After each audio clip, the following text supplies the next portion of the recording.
Ladies and gentlemen, boys and girls, children 18 plus.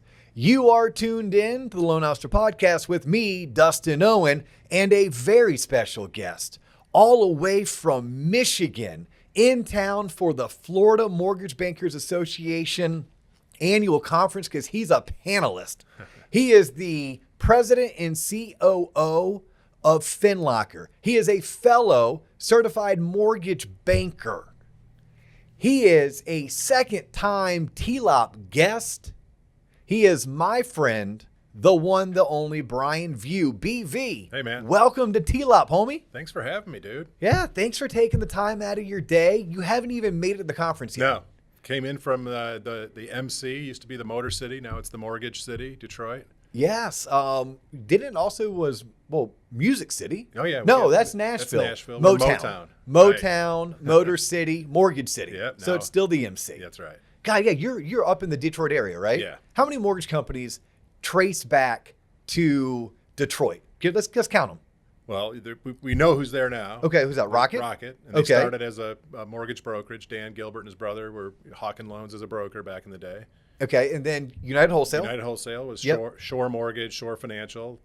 Matt Ishby, his father, Jeff, founded that company back in the late 90s, early 2000s. All right, and Matt's taken it and just taken off Blown and it up, run yeah, with it. yeah. Yep. Flagstar? Flagstar Bank was started by the Hammonds, and they started as they were a mortgage brokerage initially in the late 80s, and then bought a bank and rebranded it Flagstar.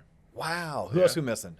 We've got you could Home Point. Okay, hey, Home Point was a player. But there's a lot They're of- now no longer, but They grew out of Willie Newman, of course, founded Home Point, and Willie was what I'll call the godfather of wholesale when he ran InterFirst. wow. So okay. InterFirst was based in Michigan. Lot of Michigan Yeah. bloodlines. Well, there. you have Me Mutual, right? Me, Yeah. M-I, Michigan Yeah, Mutual. Michigan like I Mutual. know it as Me Mutual. Right, You're right. talking about it as Michigan Mutual. Yeah. How crazy is that? Like, Yeah. how many people knew that Detroit, Michigan, or the greater Detroit area was not just Motor City, Right. right? Not just where, Ford and Pontiac and everything else comes from. No. Not just Motown, which, by the way, that's probably my favorite part of Detroit, Right. would be Motown. Yeah. But no, the mortgage industry. Yeah, it's pretty wild. Yeah, so much of the mortgage industry can trace itself back to Michigan. And if not Michigan, I'm going to guess California. Yeah, it's Orange County is probably well, now Dallas, I think, it Yes. might be the Yep. second or even the biggest hub. But there's three big markets. Yeah, it's that's crazy. It is wild. No, so thank you very much for taking the time. I think it was 2 years ago that we got back together. It's crazy because JC was actually reminding us that you were in town for a conference. Yeah. And you and I had connected through LinkedIn. You're very active on LinkedIn. So anyone who wants to follow Brian, go to LinkedIn. It's Brian Vieaux. Spell View for everybody. V is in Victor, IEAUX. It's There easy. you go. Come It's on. very easy, just like it's spelled. That's right. But, and we're going to talk a little bit about your LinkedIn coming up and some of the videos that you're putting out both on LinkedIn and also being hosted on YouTube. But no, what was funny about you being in is we had connected online. We had talked about doing an episode. I said, sure, next time you're in town. Right. We knew each other from the Mortgage Banker Association. We're both CMBs, but we didn't really know where we were going to podcast. So John and I packed up our stuff, drove down to the convention area of Orlando, which is about 25 minutes from our office where you're in today. Right. And we did it in a hallway. Yeah, that was hilarious. You remember that? Oh, In yeah. a freaking hallway. Yeah. John had cameras and lights and mics and extension cords.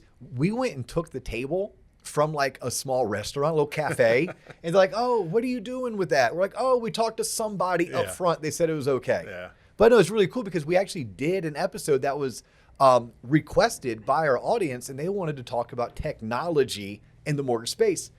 We did it. You crushed it. You answered their questions. But today, we're going to go a different angle. We're going to go something that you and I are both passionate about.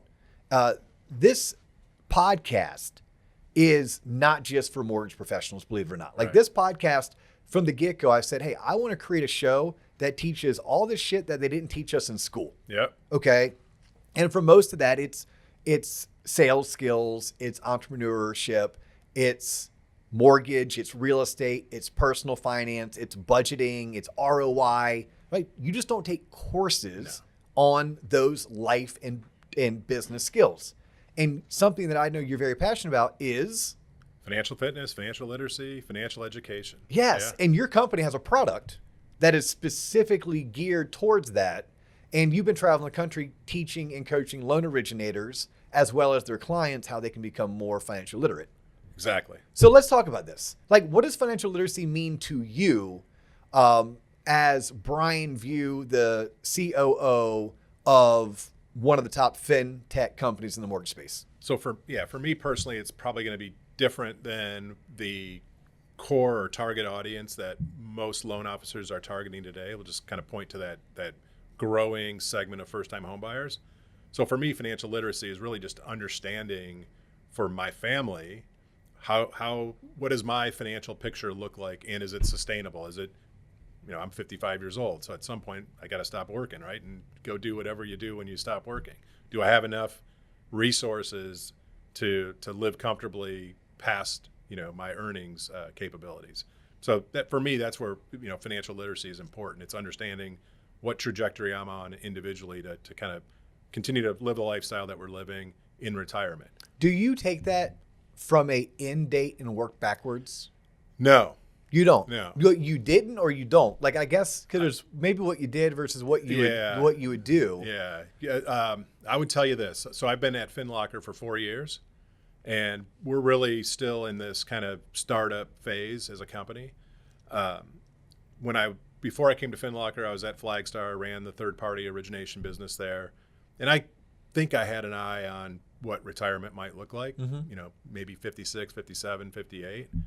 And once I got into this tech startup space, I kind of been re-energized, if you will. I love what we're doing around financial education and financial literacy, and truly empowering loan officers to help consumers better their financial lives. So now I don't think about a retirement date as much as I think about how do we continue to grow this thing and expand get our product in the arms of more companies and more loan officers to help more consumers. So you're telling me you're fine working longer than maybe you thought 10 years ago because maybe work has become more of a passion project. Exactly. Maybe work has a bigger purpose. And maybe because you realize that 55 years of age is young. Yeah. And it's like, what the hell am I going to do if I wasn't working? Like, how am I going to fill my time? There's only so much golf you can partake in and so much baseball you can watch. That's right. Right? Yeah. And then it's like, okay, well, now I'm bored. What else can I do? It's interesting. For those tuning in who don't know Brian the way that I know Brian, I think it's good to know a little bit of like where we came from. So Brian, you got into the industry, the mortgage industry. You started helping consumers, teaching and educating consumers. You became a financial literacy coach, whether you thought you were or were not, or that's what you were signing up for. It's what you did. That's right. What year was that? 1991. 91. So you were a loan originator from 1991 until 95-ish? Yeah, mid-90s. Yeah, so like when Brian speaks, please know you're talking to someone who has personally given financial advice, not just to his two adult sons, not just lived it himself, but starting off in 1991 to hundreds, if not thousands of consumers. Yep. And then eventually you managed loan officers. That's right. And then you managed account executives because you went from retail to wholesale, always in sales, always in the mortgage industry. That's right. Right. So please, when you tune in, you listen to the rest of this episode, I think it's good to know where you're coming from, because I'm the type of person, personally, if I sit at a conference and I don't value the experience of the person speaking on that stage, I personally have a hard time tuning in. That's just me. I think it makes sense. They could be a great presenter. They could be funny. They could be charismatic. They could be good looking. But if they don't have the real world experience, it's not that I can't learn something from them, because I'm sure they read it, they're presenting it, I can comprehend it. I just lack interest in listening to people who haven't lived it, done it, experienced it. Yeah, I don't think you're the rare bird there. I think there's a lot of people that kind of think the same way, and there's not a lot of people that are in the technology space that have kind of walked the walk, if you will.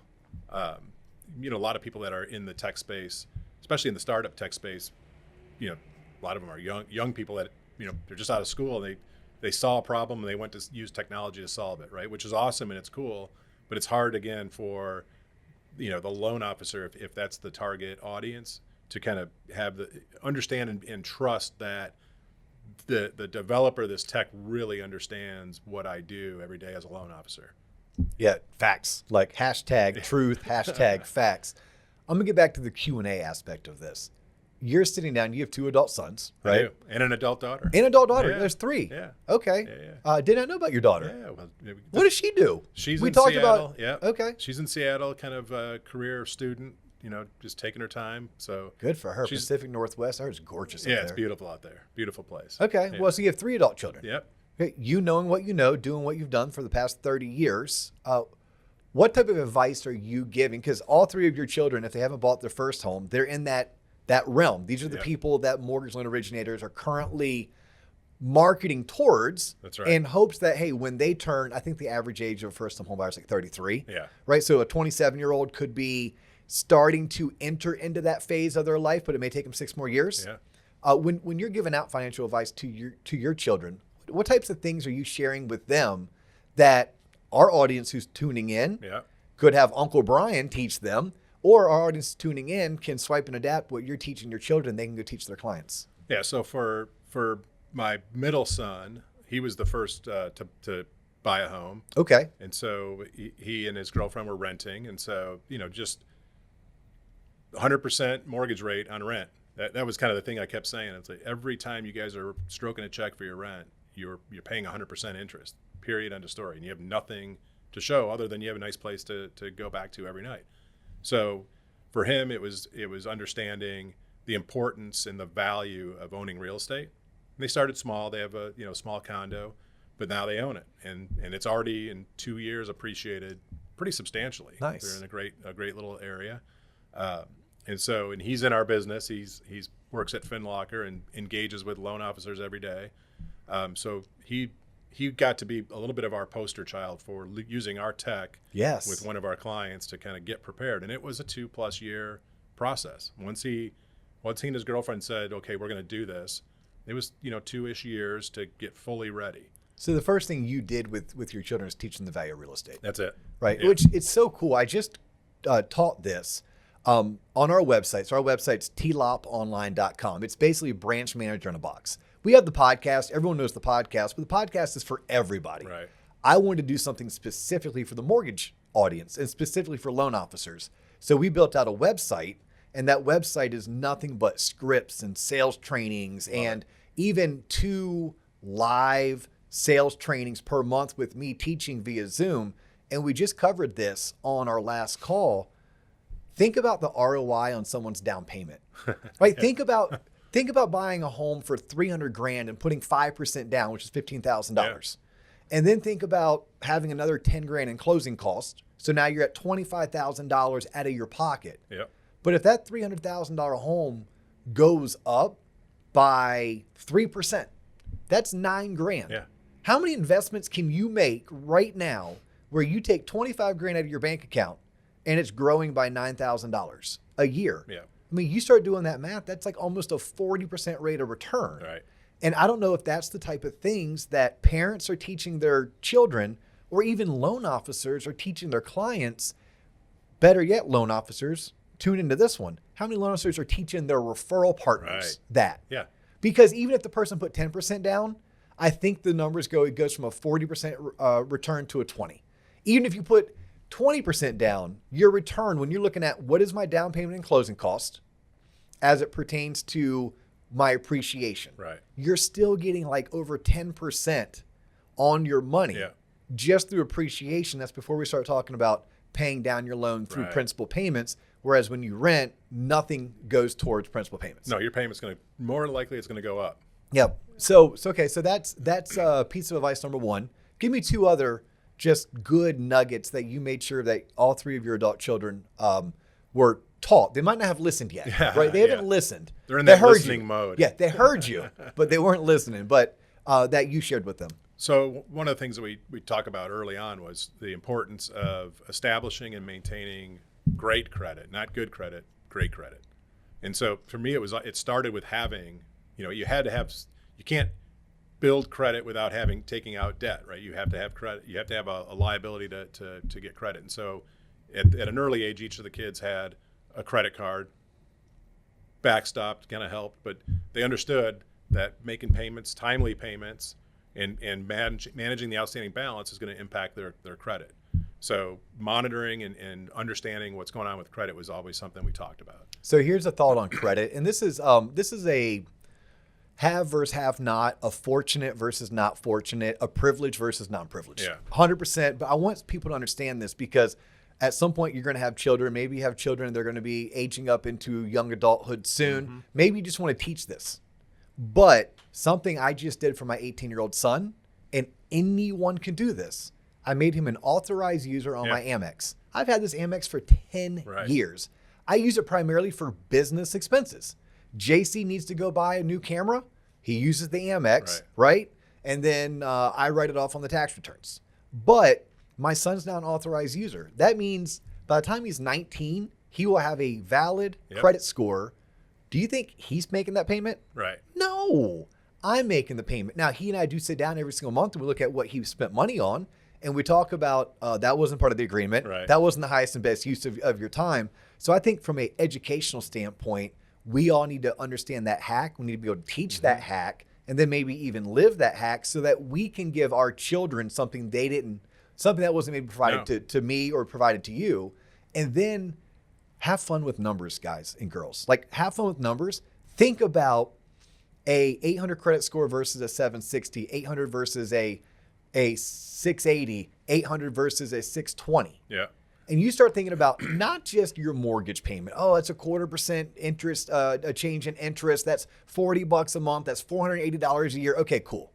You can run that math, but it's also credit cards. Yeah. It's also auto loans. It's also student loans. It's also being told yes or no. Right. Like, it's an opportunity of credit gives you the opportunity to do something. Yep. That if you don't have credit, the opportunity is non-existent. So then you have the opportunity cost, which that could be tens of thousands of dollars. But it's as simple as this with credit that I try to teach the younger adults. Having good credit's the difference of, do I need to give my electrical company, my power company, a deposit of $250 or not? That's right. At a time in my life when $250 matters. It's a big deal. It's a big deal. Right. Okay, so credit's number 2. What's number 3? So number 3 is understanding the importance of saving, which really saving starts by spending less. Let's be honest. So it's budgeting, right? And so it's understanding where you're spending your money and making intentional decisions on what you're going to spend money on. So we talk about that a lot when they were kind of coming out of school and getting their first, paying jobs. My oldest son, as you know, plays professional baseball. So he came into some money when he was drafted, and we sat down. Woo! Let's go buy that Mustang. Oh yeah. There was all kinds of things he wanted to do. Yeah. Like, wait a minute, you have a block of money. You have no other income now other than that block of money. That's got to last potentially for the rest of your life. So he and I agreed on a number of that initial sign-on bonus that would be discretionary, but it's discretionary in perpetuity. It's not like this year's, discretionary spending and I'll go tap it next year. This is all you have. And so to his credit, he never thought about that money. He thought about what was in his account that we allocated out of it and we invested the rest. And then he and his girlfriend just closed on a new home purchase. So when we talk about the ROI and down payment, we talked a lot about that. I'm like, all right, Cam, you've got X, $1,000 sitting in this account. Why don't we put it into something tangible, real estate? Your girlfriend's renting right now. She can get into, owning real estate. You guys start building kind of an investment around real estate. So that was kind of the first thing was understand where you're spending, and then where you can store away, save, and don't think about that money. I love it. I mean, I think that can start at age 8. Yeah. It can be reinforced at age 18. Age 8 is, okay, cool. How much money did grandma give you for your birthday? You got $100. That's amazing. Right. First, handwritten thank you note to grandma. Second, $20 is going to go into your savings account. Right. $10 we're going to donate to the less fortunate. For us, that's the UCF football program. I'm joking. I actually give my children the opportunity, right? Yep. So actually my daughter would tell you her $10 went to Hope. Hope was like a local charity that's like a food pantry. Yeah. Okay, so her $10 went to there. And then we didn't teach him about taxes at age 8. Although I would have said, and $20 goes to mom and dad, right? Because we provide. Yeah. And then the other $50, I said, you can spend however you want after you pay your bills. Hey, how many bills do you have? And my 8-year-old's like, I got no bills. Right. What are bills? Perfect. Right. But even my senior in high school just graduates, and, through gifts of graduation money, he's like, holy cow. Right. He got like $3,000. Yeah. $1,000 went to paying off a debt he owed mom and dad for a 1998 Volvo bumper. We won't even get into that, but just know Sounds like mom a and good dad one. had to pay for a new bumper on a 1998 Volvo, and homeboy owed us $1,000. Yeah.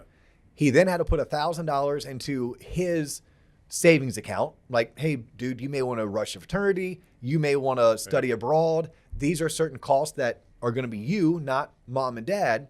And then the other $1,000 went to whatever you want to spend it on, Right. which for him was a $350 pair of tennis shoes. Oh, there you go. Yeah, I'm going to have to talk to JC about the type of shoes he bought to make sure he didn't get ripped off. And I had to ask him, was that the highest and best use of your money? And he goes, yes and no. He said, I paid off my debt.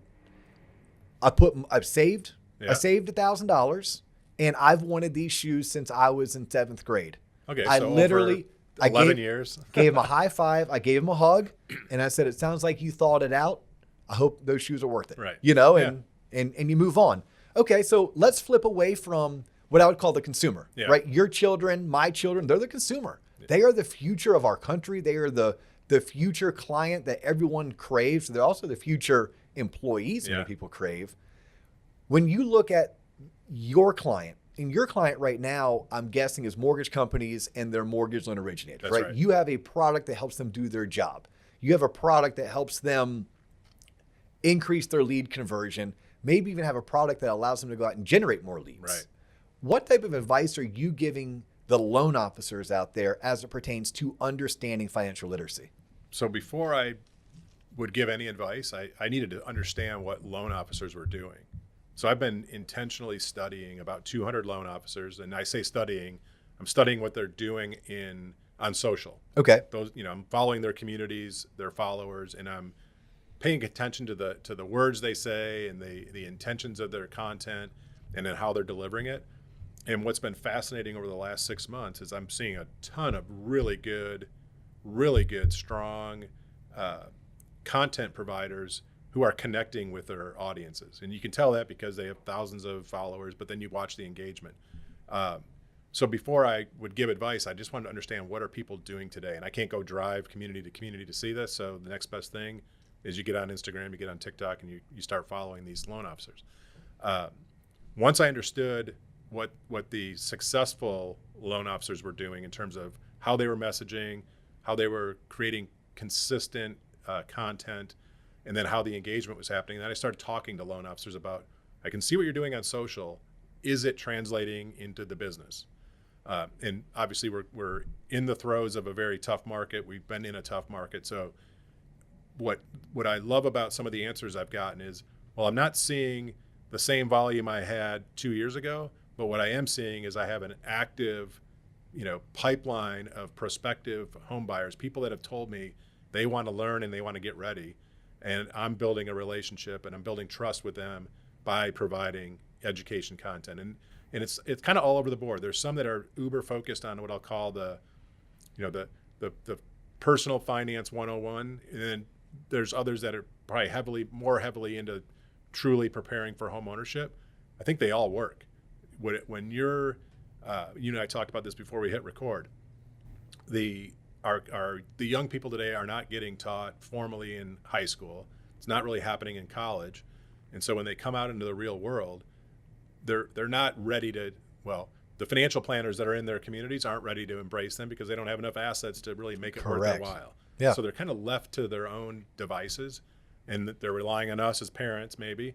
I think the best resource in every community for teaching financial fitness, financial literacy, and financial education with an objective of home ownership, which it's fair to say most have that objective somewhere down the road, that best resource is a loan officer, a local loan officer. Again, #truth, #facts. Dave Savage over at Mortgage Coach said it best like 2 years ago. I had Dave on the show, and that was the first time that I was like, oh my God, ping, ping, ping. that makes sense. I knew it, but I had never heard it the way that David described it. Once Right. Dave described it the way he did, and it was something along the lines of, hey, Dustin, how many of your clients would your financial advisor ever sit down and meet with? Right. And I'm like, oh my God, like 1 in 10. Yeah. 1 in 10, because my financial advisor, like my friends who are financial advisors, if you don't have X in investable assets, it's not worth their time. They're not going to be able to earn any money Right. assisting you, and they're not in the pro bono non-for-profit sector. They're a for-profit entity, those that manage assets that are wealth advisors, et cetera. And he's like, Dustin, a loan officer, this is Dave, a loan officer for most Americans is the one and only quote unquote financial literacy coach. Yeah. Can't call them financial advisors, but a financial literacy coach that they will ever need and also have access to. Right. And what you just said is 1,000% true. There's 2 ways people obtain wealth in our country. 2 main ways. And when I say people, the bulk of people. Right. Home ownership's number 1, and a 401k is number 2. Yeah. Now, you come from Michigan, and Michigan's still a heavily unioned state. So in your state, unlike my state of Florida, you sure as heck have people who are also still today getting pensions. Sure. Nothing like they were 50 years ago, but still it's pretty heavy. But take those states out, Yeah. for the bulk of us, it's like, no. Home ownership, number 1, and just figuring out how to pay yourself first through a 401k and working for a company that offers a 401k match, or if you're not working for a company, you know how to do it through an IRA. Right. Similar vehicle, similar setup. You can have it auto deducted, et cetera. But yes, everything else, Bitcoin, day trading of stocks, becoming some kind of a multifamily real estate investor, property developer. No, and no. You're going to make it through buying a home. Yep. You're going to make it through investing in your 401k, understanding a budget, having good credit, all things a good mortgage loan originator could teach you. Absolutely. And a good mortgage loan originator that also has the tools. Right. Like, could you imagine ever going to a financial advisor who didn't also have the tools to show me using graphs and spreadsheets how my money's growing, how my risk is mitigated? I think loan officers have to understand y'all need tools. Yeah. Your clients demand those tools out of you, right? We talk about you need to have a service like MBS Highway. You got to know what's going on in the Gotta market. know. You gotta just know. do. You should look into using something like Mortgage Coach. Yep. Right? Like Love you the just, TCA. Yes, love the TCA. You should probably be professionally coached yourself. Like, how are you going to teach something if you're not yourself a student? So what are you doing to become better, to further educate yourself, to up your game? And then you should look into tools that your clients can invest in that are going to make them better, but also help you convert them. Probably something like FinLocker offers, which I do want to talk about this. You all have a product that I'm interested in and I know very little about. Cool. Okay. And I only know it, Brian, because I follow you on LinkedIn. Right. Right. And you've been talking about it because this is your like financial literacy product. Can you, without it being too salesy, right? Hey, no one wants an infomercial. Which, by the way, though, if Brian's here, it means I believe in FinLocker, right? If Brian's here, it's because that's a product that, heck, I know Rich Harkwell, Jeff McGinnis, and myself have all had conversations about, hey, how do we do more with FinLocker? Right. But what's this new product? How does it benefit the consumer? And how are loan officers using it to either generate more leads, convert more leads, and more importantly, make more money? Yep. So let's start a little bit with the consumer because we already hit on some of these pieces when we talked about, financial literacy and what's important for consumers and how we've talked to our kids about it. So the importance of monitoring your credit. So FinLocker, the way I like to describe our app is we're like a mashup of Mint.com meets Credit Karma meets Zillow meets Rocket Money. So, Okay. So we bring in your credit score, your credit report, and give you tools as a consumer to model changes that you could see in your credit score if you took certain actions. So part of being financially fit is understanding when you do something, it's going to have an impact. And our tool lets the consumer model that do something. And that do something could be positive or negative. I'm going to pay down credit card balances by $5,000. What would that do to my score? Or, I just got laid off and I'm going to miss a payment or two. What would that do to my score? You can model all that in the app. The second area of tools for the consumer is around spending analysis, budgeting, financial goal setting, so that we allow the user to link all of their financial accounts, not just the assets, but assets and liabilities. So we give a consumer a picture of their personal net worth. So when we talk about, not having enough assets to be a financial advisor, one of the tools that most financial advisors, arm their customers or clients with is an analysis of their personal net worth. This tool allows a loan officer to provide that net worth analysis tool to their prospective clients. Okay, so I was going to ask you, what does this app, by the way, FinLocker, financial Locker. Yeah, Yeah. it's the locker for everything that makes up your financial well-being. Right. Or everything that is a hot mess when it comes to your personal finances, but you can better yourself by putting it all in this locker and then showing up and working on it. What does it cost the consumer? Or is this something the consumer only gets through their LO? Yeah. So our model today, and models change, but our Yes, model they do. today is B2B2C. So our client is the lender loan officer. Okay. So the lender loan officer licenses our product. And in most cases, we do a private white label instance. So it's not FinLocker in the App Store. It's Dustin's cool financial tool, whatever you call it, that's in the App Store. So you actually have, as a lender, as a loan officer, you have an app. It's your app. You're directing your prospects to download your app. And so for the loan officer, what's really cool and what I really got excited about when I came to FinLocker and really started understanding our roadmap was, as a loan officer, if someone downloads my app, I'm on their phone 24/7, 365. And if they're using the tools in the app, every time they're in there using it, they're giving that credit's coming to me. That I'm building trust through the tool that they're using already. And better yet, you're on there not as a loan monkey, not as a give me a LE, No. quote me a rate. Right. No, you're not a commodity. No, this is an individual who supplied me with a resource That's right. that's going to make me a better person, a healthier person, as well as, sure, when I'm ready to buy a house, that's the person I want to call because look at what they did for me. That's right. And I'm assuming through your app, they also have a way to search property. Oh yeah, yeah. We have embedded real estate search and value. If somebody already owns a home, they could track the value. We have a partnership with Home Scout that enables real estate search. I think we cover 98% of the national MLS through Home Scout, and then the Home Scout valuation model comes from an AVM that they source through Quantarium. So it's a bank-rated, bank-level AVM that's powering up the valuation in the app. And this is something that loan officers can contact FinLocker or their branch manager or someone from their home office. Yeah. And from there, they can have access to it, Yep. labeled with like their picture, So their contact yeah, information. the individual loan officer is always front and center Okay. in the app. Yes.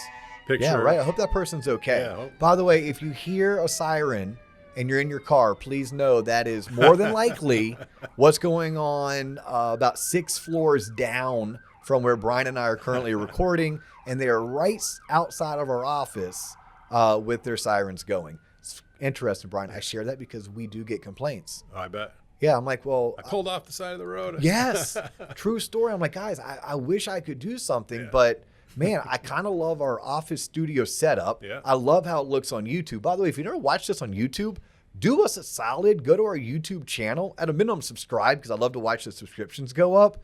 But you should check it out because we have like 3 cameras and lights. And I always put on a new centerpiece. There's a lot Today's going on in centerpiece is baseball themed because Brian and I have a love for baseball. His son plays professional baseball. So anyhow, I digress. Yes. We were talking about the loan officer utilizes this app that is white label. It has their picture on it, their contact information, but they give it to their prospective clients, Right. the soon-to-be home buyers. Yeah.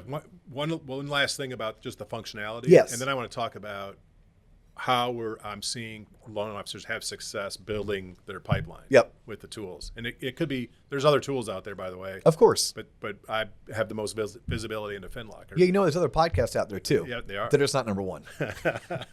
I'm like number 12, I think. On podcasts? I don't know. I don't even know where you track that. It's all right, Brian. It's all right. Your product is number 1. There How you about go. that? There you go. Yeah. So I talked about credit. I talked about linking financial accounts. We talked about linking a property, tracking value in real estate. what we do, which is kind of the secret sauce of the product that really benefits the loan officer and I think helps scale the assist that the loan officer can give to their community, is we take all that direct source consumer permission data and then we build a journey for home ownership on top of it. And so that journey towards and through home ownership is all about being mortgage ready. And mortgage ready, most people think about buying their first home. So there is that first time home buyer kind of segment and that sweet spot.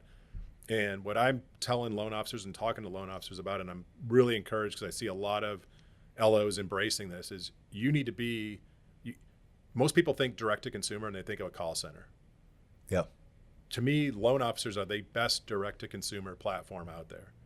You should own it in your community, and you should be leading with financial education, financial preparedness, homeownership education, homeownership preparedness. And it is direct to consumer. If you're first to the consumer, that's a direct to consumer play. And loan officers have the ability with some of the tech that's out there, like FinLocker and Mortgage Coach and MBS Highway, as you mentioned, to have all the tech that the biggest of the big have. There's a big shop up in Detroit that is a pretty big direct to consumer shop. What they don't have that loan officers have is the local presence in the community, the ability to face off and go eye to eye with a consumer and help them in their community. Truly connect, empathize, Yep. and sympathize. Yep, and speak their language. That's right. Right, and speak that person's language. So what are you currently seeing work as it pertains to loan officers who embrace financial literacy, loan officers who utilize technology like the technology that your company provides, and how are you on your end putting out content to further educate the loan originators? So I'll start with what I'm doing. 'Cause Okay. I think it should be encouraging for loan officers to know that a 55-year-old guy who had no presence on social media can start to build a following and build an audience, because that's what I've had to do. And it's part of the beauty of being at a startup.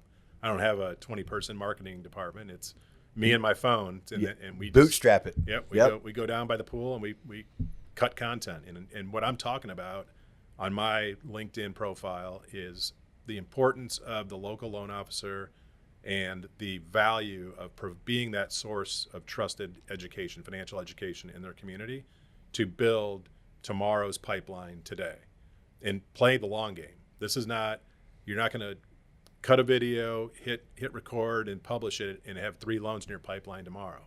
This is a 6, 12, 18, 36 month process. But all the work you do today to build that pipeline will pay off in the next 6 to 12, 18 months. I just published a video, I think yesterday or over the weekend, and I was in my garden and I talked about, when we plant a garden, we don't plant it so that we can harvest it tomorrow. We're planting it so that we're going to get our, August tomatoes in August. But every once in a while, you're going to get lucky, and because you did the work, something's going to be there earlier than you expect. And it's the same when you're playing the long game as a loan officer and building a pipeline. You can't go into it thinking you're going to get every loan today, but you're going to get lucky. And the luck is not just luck, it's the hard work you put in to begin with, and something's going to fall in your lap. But if you're not doing the work, you don't deserve to get lucky, and you're not going to get lucky. I mean, exact life lessons. One of my favorite episodes, we recently recorded it, and it really hasn't had that many plays on YouTube just yet. And I'm going to keep talking about it until it does, because I loved that episode that much. But I did an entire episode with John where we just talked about the life and business lessons learned from our forefathers.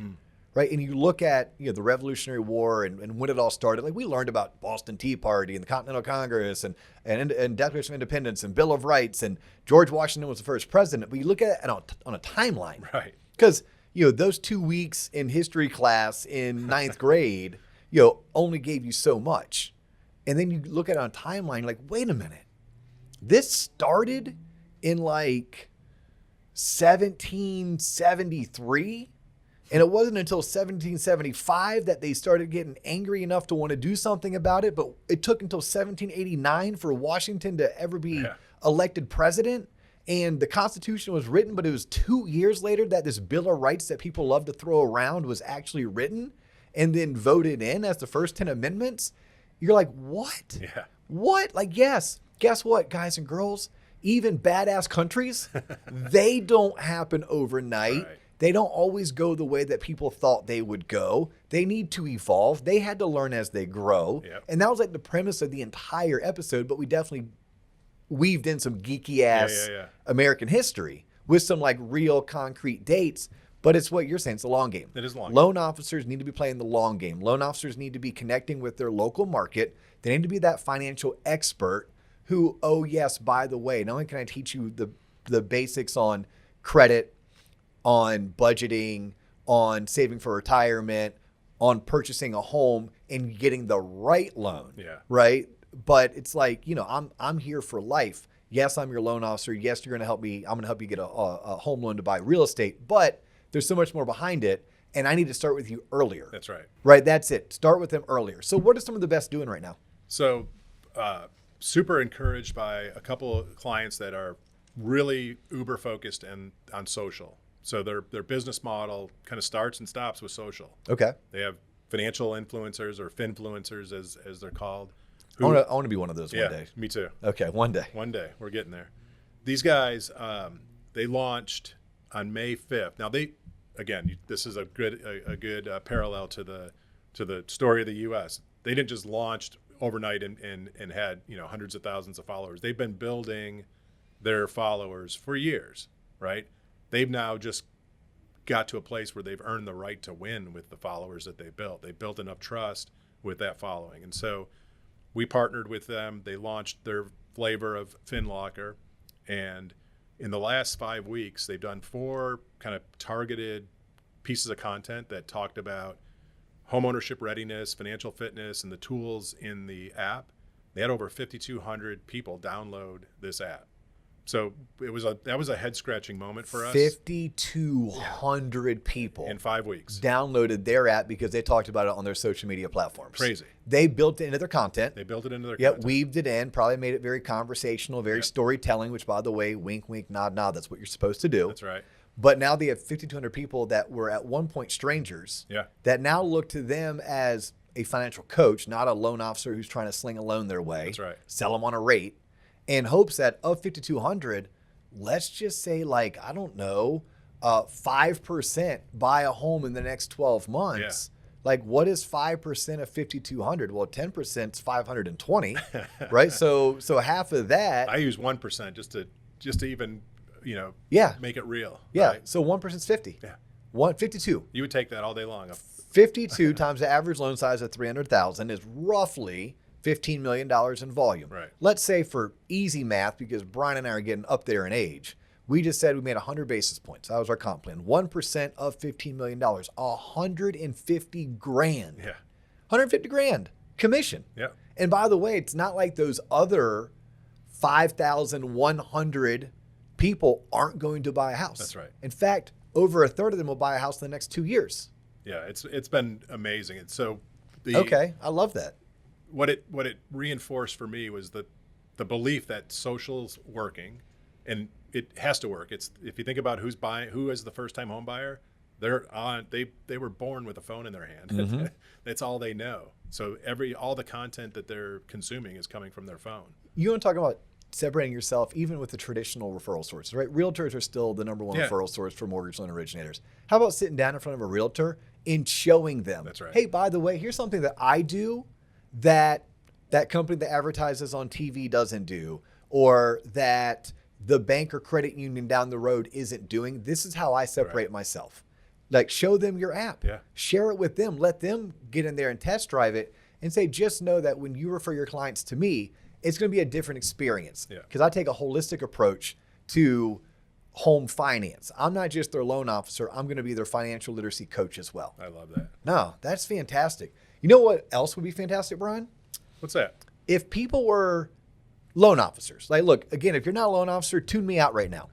If you are in the mortgage space, you really, really, really need to check out our website. You have to go to tloponline.com, tloponline.com. It is branch manager in a box.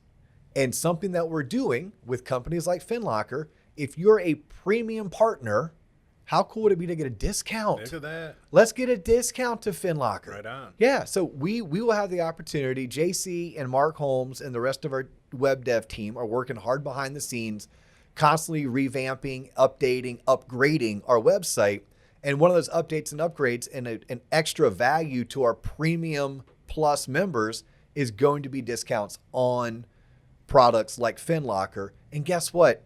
If you don't want to be a Premium Plus member, we have free memberships, and we'll still link you to FinLocker to make it easy for you to get a demo, for you to ask questions of Brian and his team to figure out, hey, is this product something that's going to be good for me based on how I run my business? And I think that's important because not every product is good for every loan officer. Correct. Oh, yeah, 1,000%. Like, we have or will have on our website over $5,000 of annual discounts. Right. But I know not every Premium Plus member is going to take $5,000. Some may only get the $360 discount that maybe is offered through Knowledge Coop. Right. Someone may take growth only coaching and be like, I just got an $1,800 discount. I paid $1,495 to become a Premium Plus member, and I got an $1,800 discount. Like, I can do the math on that. That's a positive return. Right that there. is a positive return. Yeah. Plus, I got the 2 monthly sales training calls and the hundreds of videos and the marketing ideas and blah, blah, blah, blah. But wait, there's more. So no, I do want to encourage the loan officers and the mortgage professionals to please check out TLOP online, TLOP. By the way, TLOP stands for?